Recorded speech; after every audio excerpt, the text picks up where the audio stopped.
CTET 21 जनवरी 2024 को target करता है एक बहुत इंपॉर्टेंट टॉपिक जो कि बार बार सीडीपी की परीक्षा में देखने को मिलता है, सीडीपी में आता ही आता है। वो टॉपिक है भाई गोल्स का, यानी कि लक्ष्य का, जिसमें आप जानते हैं एक होते हैं आपके मास्टरी ओरिएंटेड गोल्स कि आप उसमें बिल्कुल निपुण, दक्ष, पूरे पक्के मास्टर ब्लास्टर सचिन तेंदुलकर जैसे बन जाओ। और एक होते हैं परफॉर्मेंस, जिनको नेगेटिव सेंस में लिया जाता है सीटेट में, कि मतलब ये है कि आप बस दूसरे को दिखाने के लिए अच्छा अच्छा कर रहे हो, आपको ये लेना देना नहीं है कि मुझे चीज़ पूरी तरीके से आ जाए, बस मैं फर्स्ट आ जाऊँ। तो ये एक इम्पॉर्टेंट कॉन्सेप्ट रहता है। इस कॉन्सेप्ट के पीछे एक थियरी है, ठीक है, जिससे अब की बार जो 20 अगस्त को सीटेट हुआ उसमें सवाल पूछे गए। पेपर 1 में भी क्वेश्चन था, पेपर 2 में भी था, अभी मैं दिखाऊंगी आपको। और मुझे बिल्कुल प्रबल उम्मीद है कि अब की बार जो पेपर होगा उसमें भी होगा। देखो भाई, थियरी किसकी है? थियरी है बर्नार्ड विनर की। विनर ने क्या कहा था? विनर ने थियरी दी थी कि भाई हमारा क्या होता है कि हम एट्रीब्यूशन थियरी, यानी एट्रीब्यूट यानी कारण किसको लगाते हैं। भाई देखो, एक होता है लोकस, कोई भी कारक दिया, ठीक है, किसी ने कहा कि भाई मेरे अंदर क्षमता ही नहीं है इसलिए मैं फेल हो गया, तो अब वो कारक लोकस अंदर का है। हाँ, क्षमता नहीं है तो क्षमता खुद के अंदर की बात हो गई, ठीक है। स्टेबल, स्टेबल है या नहीं, यानी कि वो स्थिर है, बना रहता है या वो चेंज हो सकता है। कंट्रोलेबिलिटी, यानी कि जैसे अपनी गाड़ी का कंट्रोल आपके हाथ में होता है, ऐसे ही आपके जीवन के लक्ष्यों का जो वो कंट्रोल, यानी वो जो एट्रीब्यूट यानी जो वो कारण लेकर चले थे, वो कितना आपके हाथ में है, ठीक है। एक और एग्जाम्पल से समझाती हूँ, देखो भाई ध्यान से देखना, ये पेपर में यहीं से सवाल आया था। असफलता के कारण अगर कोई कहता है लैक ऑफ एबिलिटी, यानी कि मेरे अंदर क्षमता की कमी है, क्षमता की कमी है, तो वो पल्ला झाड़ दिया उसने, अपने हाथ में नहीं है ना, वो कहेगा मेरे अंदर क्षमता ही नहीं है, तो वो अनकंट्रोलेबल हो गया। अब वो अपने आप को उत्तरदायी तो नहीं ठहराएगा। जिस चीज़ में हम कहेंगे हमारा कंट्रोल ही नहीं है, तो भाई उसकी जिम्मेदारी हम क्यों ले, है नहीं क्षमता, मेरे मेरे बस की नहीं है, मेरे बस की नहीं है, पल्ला झाड़ दिया, ठीक है, तो उत्तरदायित्व भी नहीं लिया।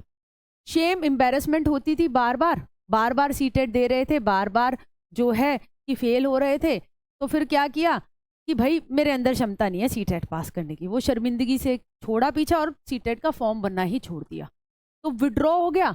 ऑटोमेटिकली परफॉर्मेंस गिर जाएगा, सीटेट ही क्वालिफाई नहीं होगा, या कोई भी इसी तरीके की चीज कर रहे होगे उसको छोड़ दोगे। अगर कोई कहता है कि भाई मैं कर सकता था, मैंने ना प्रयास नहीं किए, मैं प्रयास करता, मेहनत करता तो मैं और बेहतर करता, तो वो लैक ऑफ एफर्ट्स को अगर मानता है तो वो कंट्रोलेबल है, खुद के हाथ में, अगली बार और अच्छा करूंगा, और मेहनत करूंगा, और ज्यादा नंबर लाऊंगा। तो रिस्पॉन्सिव, जिम्मेदारी उठाना, ठीक है। गिल्ट हुई कि हाँ आपकी बार जो है घूमता फिरता रहा या इधर उधर घूमता रहा, ढंग से नहीं पढ़ा या ढंग की जगह से नहीं पढ़ा, या दोस्तों के साथ मटर गश्ती करी, तो गिल्ट हुई, हीन भावना आई, शर्म आई, ठीक है। गिल्ट मतलब कि अगली बार बेहतर करूंगा, खुद को दोषी महसूस किया। तो एंगेजमेंट, अब अगली बार और मेहनत से पढ़ता है। जैसे देखिए, आप देखते हैं कि नौकरी वाली परीक्षा होती है, जिसमें क्या होता है, जो आपका पेपर देने वाला स्टूडेंट होता है, कई बार वो कहता है कि हाँ मैंने मेहनत नहीं की, मेहनत किया होता तो मैं पास कर देता, अब की बार मैं और मेहनत करूंगा। तो ये गिल्ट आती है, एंगेजमेंट होता है और परफॉर्मेंस इंप्रूव हो जाता है, अगला जो भी परीक्षा आती है उसमें उसका चयन हो जाता है, क्योंकि वो खुद उत्तरदायित्व मान रहा है। वो ये नहीं कह रहा कि मैडम बेकार थी, पेपर बेकार था, मेरे से नहीं हो पाएगा, नहीं, वो कह रहा है मेरे प्रयासों में कमी थी। ठीक, ये बात यहां तक समझ में आई। आगे आपको अगर बात करूं तो गोल्स होते हैं दो तरीके के। एक होते हैं आपके मास्टरी, निपुणता, दक्षता वाले गोल, यानी एक चीज को इतनी अच्छी तरीके से सीख लिया कि उसकी ए से लेकर जेड तक सब कुछ उसका आता है।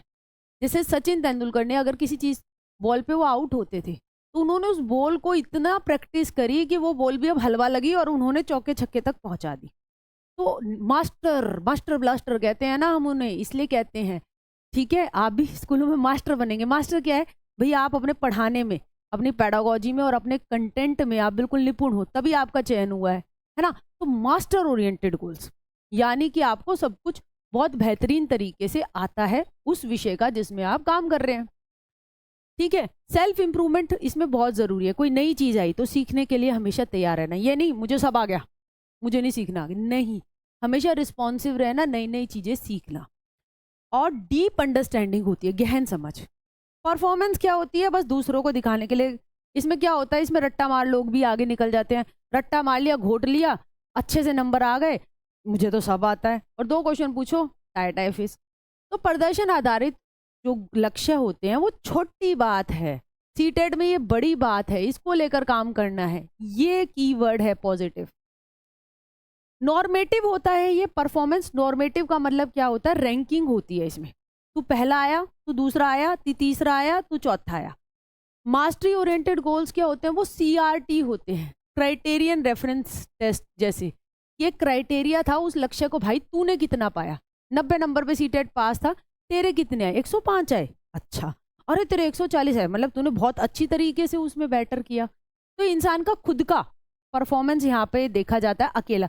यहाँ पे औरों से कंपैरिजन हो रहा है, औरों की नजरें, औरों के आगे अच्छा लगना, औरों के आगे प्रदर्शन, उस पर बल है। हाय मैं सबसे गंदा ना लगूं, हाय मैं सबसे पीछे ना रह जाऊं, ये चिंता होती है। आप अगर देखेंगे हमारे मास्टरी ओरिएंटेड गोल्स में क्या होता है कि आपका अगर अप्रोच देखें, भाई ये किस पे काम करते हैं? अप्रोच यानी पॉजिटिव की तरफ जाना, कि हमें कार्य में हमें बिल्कुल पक्के हो जाएं, समझ आ जाए, आत्म सुधार हो, गहन समझ हो, और कार्य में भाई लगे रहेंगे, तो कुछ भी हो सीख कर पूरा रहेंगे। ये क्या करेंगे? सबसे अच्छा दिखना है, जीतना है। अच्छा आपने मोहल्ले में फर्स्ट आ गया, बहुत है ना, और क्या देखना है? बस तो जीतना, बस सर्वोत्तम होना है, हाईएस्ट ग्रेड मिल जाए, मैं जीत जाऊं। तो इसमें ईगो इन्वॉल्व गोल्स होते हैं। देखो ये इंपॉर्टेंट वर्ड है। आपके हमेशा परफॉर्मेंस में ईगो, अहम, मैं फर्स्ट आ जाऊं, बाकी मैं हूं ना फर्स्ट क्लास का, मैं हूं ना मॉनिटर, मैं हूं सब। यहाँ पे देखिए टास्क कार्य में लगे रहेंगे कि उसको बेहतरीन तरीके से समझे, ये चीज होते हैं। अच्छा ये जो हमारे मास्टरी वाले होते हैं, ये किस चीज को अवॉइड करते हैं, किस चीज से बच के रहते हैं? भाई ये अवॉइड करते हैं कि हम किसी चीज को गलत ढंग से ना सीख लें, हम जो है, या फिर हमें कार्य समझ में नहीं आए, तो ये चीज हमें नहीं करनी, हमें चीज समझनी है। तो ये जस्ट डोंट बी रॉन्ग, भाई हमें सही से करना है, इस पे काम करते हैं। वो सही आ जाए, समझ में आ जाए, सही आ जाए। ये क्या करते हैं भाई? समझ में आए या ना आए, दूसरे की नजर में ऐसा ना लगूं मैं तो बोंदू हूं, ठीक है। तो ये हारना नहीं चाहते, ठीक। यहाँ पर ये क्या करते हैं भाई? हम सबसे, चाहे कितना ही हो, परफॉर्मेंस वाले ये देखेगा कि सारी क्लास में क्या होगा भाई, सबसे कम नंबर मेरे ना आए, ठीक है। वो ये नहीं देखेगा कि चीज मुझे कितनी समझ में आई, क्या नहीं, सबसे कम मेरे नहीं है ना, फिर ठीक है। तो ये परफॉर्मेंस वाले की ये रणनीति होती है। तो ये मास्टरी ओरिएंटेड गोल्स का मैंने आपको सारा बता दिया। और जो मास्टरी ओरिएंटेड गोल्स है, जिस पे पेपर में सवाल आता है कि भाई ये एबिलिटी को समझते हैं कि इंक्रीमेंटल प्रयास करेंगे, मेहनत करेंगे तो बढ़ाई जा सकती है, संवर्धन हो सकता है, ठीक है। ये आ गया। यहाँ पे ये इंपॉर्टेंट वर्ड आता है इंक्रीमेंटल, इस पे सवाल बहुत आता है। इसके बाद आप देखेंगे फेलियर अवॉइडिंग स्टूडेंट। कुछ स्टूडेंट होते हैं जो कहते हैं कि भाई मैं जो है फेल ना हो जाऊं, ठीक है। तो वो क्या समझते हैं कि क्षमता जो है वो फिक्स है, उसको प्रयास प्रयास से नहीं बढ़ाया जा सकता। तो इनकी जो सोच होती है वो होती है कि एंटिटी व्यू होता है, ठीक है। फेलियर अवॉइडिंग यानी भाई मैं फेल ना हो जाऊं, तो इनको बहुत टेंशन होगी फेल होने की, बहुत ज्यादा डर होगा फेल होने का। प्रदर्शन वाले करेंगे हाय मैं सबसे एंड में ना रहूं, हाय हाय हाय हाय, ठीक है। और या तो क्या करेंगे ये लोग, ये मानेंगे कि क्षमता का अभाव, यानी क्षमता नहीं थी इसलिए मैं फेल हो गया, अपने प्रयासों को नहीं देखेंगे, ठीक। एक होते हैं आपके फेलियर एक्सेप्टिंग स्टूडेंट। इस पे आपका पेपर में सीटेट में हमेशा सवाल आता है। फेलियर एक्सेप्टिंग वाला वो होता है भाई जिसने एक्सेप्ट कर ली फेलियर की, मैं तो हो गया भाई फेल, ठीक है। तो ऐसे लोगों में होती है लर्नड हेल्पलेसनेस, यानी अधिगम असहायता, यानी कि भाई कितना ही प्रयास कर लो अपने को तो फेल ही होना है, और इस चीज को अपना लिया। तो ये होती है लर्नड हेल्पलेसनेस, अधिगम असहायता, ठीक। तो ऐसे क्या करते हैं, परफॉर्मेंस गोल्स ही उनके होते हैं, या फिर गोल ही नहीं होते कुछ। मान ली हार मान ली, छोड़ ही दिया पेपर के एंट्रेंस फॉर्म भरने ही छोड़ दिए, तो भाई कोई गोल ही नहीं रहा, ठीक। इनको depression, expectation of failure, hi fail ना हो जाऊं, इस कारण पेपर ही नहीं दिया, पेपर देने ही नहीं गए, तैयारी नहीं थी भाई, ठीक है। नहीं अपने को तो फेल होना था, छोड़ दिया मैं पेपर देने, मैंने जाना ही नहीं है। तो ये आपके फेलियर एक्सेप्टिंग स्टूडेंट है, उन्होंने हार मान ली है। तो इनके लिए जो क्षमता होगी वो निश्चिंत होगी, एंटिटी जो बढ़ाई नहीं जा सकती एफर्ट से। इंक्रीमेंटल वो है जो प्रयासों से बढ़ाई जा सकती है। कॉन्सेप्ट सारा आ गया। 2 क्वेश्चन अभी सीटेट के 20 अगस्त वाले पेपर में आए थे, पेपर 1 में भी 2 में भी, दिखा देती हूँ, देख लो, सॉल्व कर लेते हैं। महारत, निपुणता लक्ष्य और प्रदर्शन लक्ष्य में क्या अंतर है?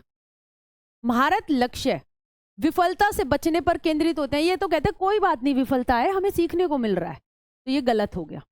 महारत लक्ष्य अपने कौशल और कार्य की समझ में सुधार पर केंद्रित होते हैं, जबकि प्रदर्शन लक्ष्य अच्छा ग्रेड प्राप्त करने। देखो यहां तक आप आ गए, आपको सही लग रहा है, मगर कभी भी सीटेट में चारों ऑप्शन पढ़े बिना आंसर नहीं लगाना है। हम आगे भी पढ़ेंगे, क्योंकि क्या पता इससे बेहतर आंसर हो, है ना, ऐसा होता है। चलो पढ़ते हैं। महारत लक्ष्य जो होते हैं, दूसरे से अप्रूवल मिल जाए, ये तो प्रदर्शन होता है, ठीक है, गलत लिख दिया। महारत लक्ष्य होता है कि आप दूसरों के साथ प्रतिस्पर्धा, दूसरों के साथ कोई प्रतिस्पर्धा नहीं होती इसमें, तो ये भी गलत हो गया। तो हमारा आंसर 2 हो गया, ठीक है। ये आपका जो है भाई, ये लेवल 2 में, पेपर 2 में आया था 20 अगस्त को। पेपर 1 में ये वाला क्वेश्चन आया था। निम्नलिखित में से कौन सा विफलता के लिए आंतरिक आरोपण है? इंटरनल, आंतरिक, मैंने कहा था ना बर्नार्ड विनर की थ्योरी, इंटरनल की जो बात करते हैं। मुझे निम्न ग्रेड प्राप्त हुआ क्योंकि शिक्षक कठोर तरीके से आंकता है। अब तो शिक्षक बाहर है ना, तुम्हारे अंदर नहीं है ना, तो ये तो एक्सटर्नल हो गया। मैं परीक्षा में फेल हो गया क्योंकि मैंने पर्याप्त पढ़ाई नहीं की, तो यह आंतरिक हो गया। शिक्षक के पक्षपाती होने के कारण, शिक्षक बाहर है, उसने भेदभाव किया, तो एक्सटर्नल है, लोकस बाहर है, काटो। मैं परीक्षा में फेल हो गया क्योंकि मेरे दोस्त मेरा ध्यान भटका रहे थे, अपने ऊपर फिर भी नहीं लिया, दोस्तों के ऊपर आरोप मंड दिया, तो ये हो गया एक्सटर्नल। तो ऐसे ही बढ़िया बिल्कुल एग्जाम रेलिवेंट सीटेट की वीडियोस मैं लाती रहूंगी। वीडियो अच्छी लगी हो, आप चाहते हैं मैं और बनाऊं, तो कमेंट कीजिएगा, ठीक है। Thank you very much.